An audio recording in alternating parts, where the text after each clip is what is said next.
All you ladies pop. Hi guys, it's Gavin, back with another video. I'm sorry it has been a bit of a minute since the last time I uploaded, so I do apologise for that. I don't really know what kind of videos to make half the time.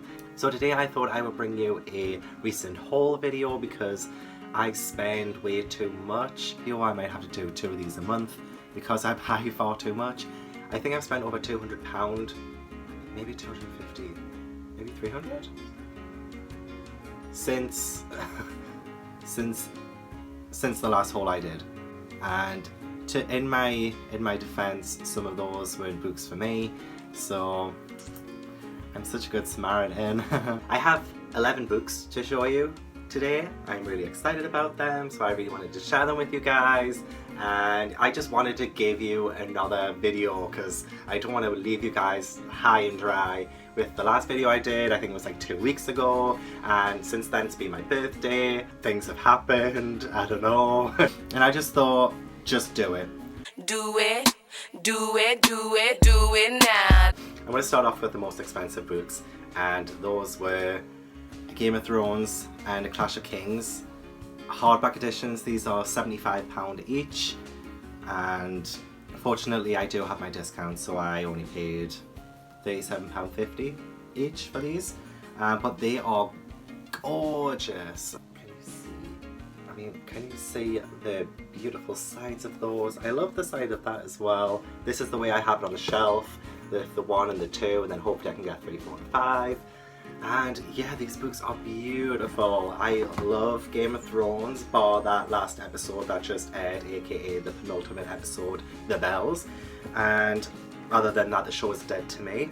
But these books are just absolutely gorgeous. I mean, they've got the gold sprayed edges. They are so beautiful. They have the little bookmark thing in there. I wanted to get the first 2. I want to start off because I hadn't read them before. I pulled a Game of Thrones on my May TBR. I will tell you more about that in my May wrap-up, whether I read it or not already, or you can follow me on Goodreads to find out. But I also wanted to grab A Clash of Kings as well, so I can go straight onto it. I really want to join in on the Song of Ice and Fire readathon, so hopefully I will get number 3, 4 and 5 soon, but they are a little expensive. But I love these editions so much, and I really wanted these in like some kind of special, beautiful edition. These are the Harper Voyager editions. They have them in for all 5 of the books. I don't know if they're going to release them for the last 2 books that George R.R. Martin still hasn't even finished writing yet. But even so, these look absolutely beautiful on the shelf. I'll have to show you guys. I'll show you now. So this is my Game of Thrones shelf. We have all the regular paperbacks, the little map there as well that came with it, Fire and Blood, and those 2 beautiful editions. And there's a candle from Becca and the Books, aka Grace and Honey. I also got the Dracarys candle, which I lit for the penultimate episode of Game of Thrones. At least my room smelt beautiful as the show was dying in front of my eyes. That was the only upside of Sunday night / Monday morning. But yeah, that is my shelf. There is going to be no order in which I show you these. They're not in the order that I bought them. They're kind of the order that I pulled them off the shelf. So the next book, and I'm so happy that I have this one, is All Our Broken Pieces by L.D. Crichton, aka Leah Crichton, and I fucking love Leah, and I absolutely fucking love this book. I mean, just look at that. Look at that. I read an advanced reading copy on my Kindle last year. Leah was kind enough to send me it. Words cannot express how much I fucking love this book. It is about a girl named Lennon. She just moves to LA with her father to live with her stepmother, and Lennon has OCD, and it can really take over her life. And she meets a guy called Kyler who lives just across the street, and Kyler has a bit of a reputation. He has some facial disfiguration, and he believes himself to be very ugly, and he was always hiding himself with hoods. He just doesn't really want to be seen. But what's beautiful about this book is that these characters see each other, and they don't try and change one another either. It's like they kind of take what makes them unique and beautiful and special, and they enhance it. And it shows that there isn't really a cure for OCD, there isn't a cure for having Kyla's insecurities about himself. It just, oh my god, like this book is so gorgeously wonderful, and it goes through a lot of emotions. You really feel what these characters are going through. It's beautifully written. Leah, I fucking love you. This is a phenomenal fucking book, and I'm so glad I actually have this physically. It's just, oh my god, it's so beautiful. It is so beautiful. It's so amazing and so fucking-tastic.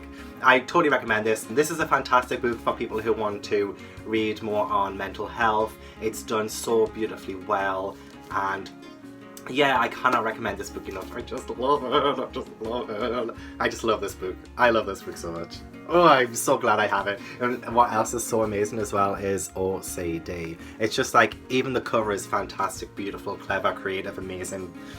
Amazing. The next book that I managed to actually get for free is The Dragon Republic, which is, oh sorry, it's a bit hard to say that one. It is the sequel to The Poppy War by R.F. Kuang.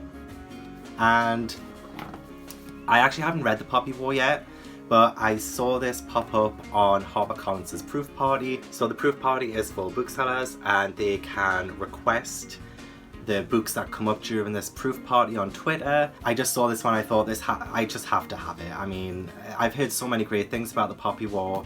I don't really know what The Poppy War is about, I just know that it's a fantasy, and it was very well received. So I'm really looking forward to this. I am trying to read more fantasies. So this comes out on the 8th of August, and it's just beautiful. I love proof copies because they just feel extra special. And yeah, I'm really looking forward to reading this one. So I will try and fit in The Poppy War in my June TBR. We'll see if that comes about. Stay tuned. Another book that I got sent to me, and I am so happy that I did get it, is Heartstruck by Rebecca Skye. This is the second book in the Love Curse series, and that is a follow-up to Arrowheart. And oh my god, again, I absolutely love these books. I love Rebecca Skye. Yeah, I can't even tell you what this one is about without first explaining what happens in this one, but I'm not going to spoil it for you guys. So these books are about the descendants from the Greek god Eros, and who is the Greek god of love, and the descendants are called hedonesses, and they are a strong group of women who, when they kiss a guy, they take away their will so that they can basically control men. And the main, which sounds amazing by the way, I fucking wish I was a hedoness, but the main character, she falls in love with a guy, and she doesn't want her power. She sees it as a curse rather than a gift. So there is like the school for hedonesses. There are events that happen at pretty much at the start of Arrowheart that makes this huge series of chaos, and it turns into this little like fun adventure kind of book. It's quite reminiscent of like Percy Jackson, Heroes of Olympus, that kind of feel with that young adult twist. And I'm so excited to start this one. I am honestly so excited. So this is actually the first copy that's out in the wild. I tweeted it out, Rebecca Skye confirmed it. This one is the first one. This was very kindly sent to me by the publisher because I really fucking wanted it.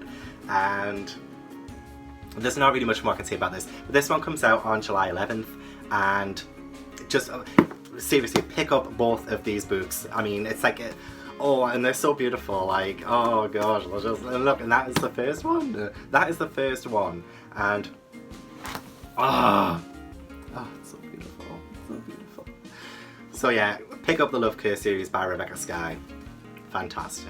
Moving on a bit now, I also picked up Once and Future by Amy Rose Capetta and Corey McCarthy. This is a sci-fi gender-bending retelling of King Arthur and the Knights of the Round Table, and I've actually recently just finished this one for Bingoathon. This is the group read. I would recommend doing Bingoathon. It's running from the 12th to the 18th of May. By the time this video comes up, we'll be halfway through.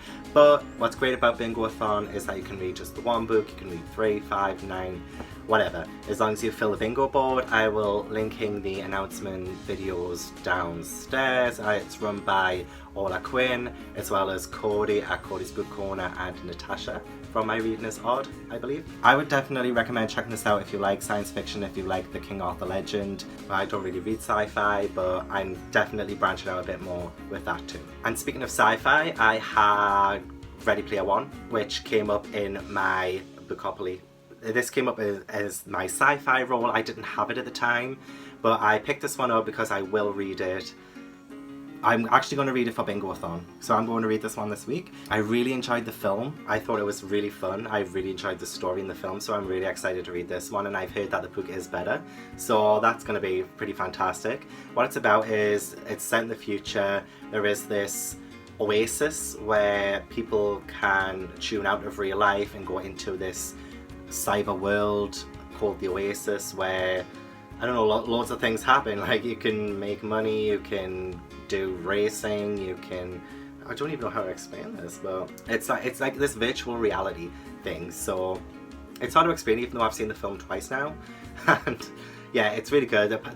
The creator of the Oasis is running this competition now, and the main character has to collect Easter eggs or something like that to win this challenge, and I'm excited to read it. It'll be the second ever sci-fi book I ever read, so that's pretty special. I'll quickly mention The Surface Breaks by Louise O'Neill as well. I already have this on hardback, which has a much nicer cover. Like, that cover there is so much nicer than that one, like, I'm not gonna lie. But I got this one, it's got blue sprayed edges.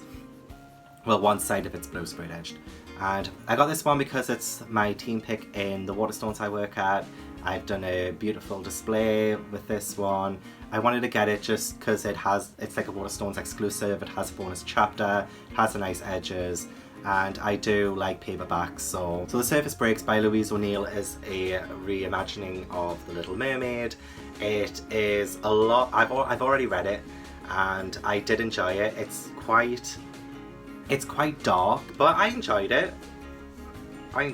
It's definitely a lot more true to the original Hans Christian Andersen fairy tale than it is the Disney animated movie, which I love, by the way. I absolutely love The Little Mermaid by Walt Disney. So yeah, I've decided to pick this one up. Not really much to say about it other than I just wanted the paperback version of it, and because I wanted to support myself in this teen pick choice for my shop. After reading Scythe, I picked up Thunderhead by Neil Shusterman because I absolutely loved Scythe. It was one of my 2 5-star reads of April. And Scythe, God, I loved it. It's pretty dystopian. It's about being in a world where if you are gleaned by a scythe, you die, but you can't die any other way, pretty much. And the main characters are training to be professional scythes. And so it was such a great surprise to fall in love with Scythe. So I really wanted to pick up Thunderhead. The 3rd book is coming out later this year. I'm really excited for too. And I just, oh my god, I loved Scythe. I honestly didn't think I would like it as much as I did, but I really loved it. So I picked up Thunderhead to go with it, and I think the 3rd book is going to be called The Toll. I think. Yeah, I think it's called The Toll. And that's going to be good. It's going to be so good. Another book that I picked up online was The Last of the Spirits by Chris Priestley. This is set during A Christmas Carol by Charles Dickens, and it features Ebenezer Scrooge, but there is a young, I think it's about a young poor boy who is dying on the streets. He asks for Ebenezer Scrooge's help, but Ebenezer Scrooge refuses him because this is before he's been visited by the 3 ghosts, so he's still a very cold man. So this young boy vows to kill Ebenezer Scrooge, but he is visited by a spirit who warns him away from this path of murder. So it sounds like it's going to be very Christmas Carol-ish. I'm not going to read this yet. It's a bit too early in the year to even consider reading anything Christmassy. It is sort of like a little bit of a retelling of A Christmas Carol, but not because it's set during that time, and it's got Ebenezer Scrooge, and it seems like it will complement the original story very well. I was quite intrigued by the creativeness of this.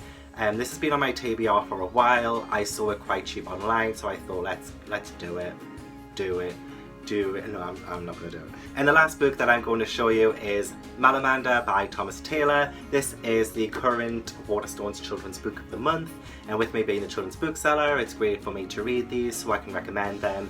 and I really loved this book, let me tell you. I will be waiting for my new wrap up to give you all my opinions on this, but this was a really fun read. It's set on Erie-on-Sea, which is a bit of a seaside village. The main character is called Herbert Lemon, and he is a lost and finder at this hotel. And one day this young girl called Violet Palmer comes and asks for his help to find her parents. And they go on this little adventure to see if they can find them, and they learn more about these odd characters around Erie-on-Sea. And there is also the legend of the Malamander, which is a bit like a Loch Ness Monster kind of legend. I just had to pick this one up because it is the children's book of the month, the Waterstones, and I want to try and sell this one. So this was a really good one as well. It's a good one to end on too. It's also got like one nice sprayed edge. That's quite nice. I will recommend this one if you like children's books, middle grade books, whatever you want to call them. And yeah, really good one. Really good one to end with. So that is my recent haul. I will probably put on another one at the end of this month because I'm already gonna be getting some more books. So yeah, I'm terrible, guys. I'm really bad, and I need to stop spending on books. Overall, like on the books that I've spent will have cost over £200. So what am I gonna do? So thanks for checking out my video, and let me know if any of those appeal to you. I would love to chat more about them with you guys. See which ones that you've already read. I'd love to hear more about them just to hype them up a bit. The ones that I've already read, I cannot recommend enough. So definitely check out the ones that I mentioned. Make sure you like, subscribe, chat to me, everything. I'm going to try and maybe do some weekend vlogs just to give you some more content and the regular kind of booktube videos that you come to love and appreciate. So thanks so much for watching, guys. Bye.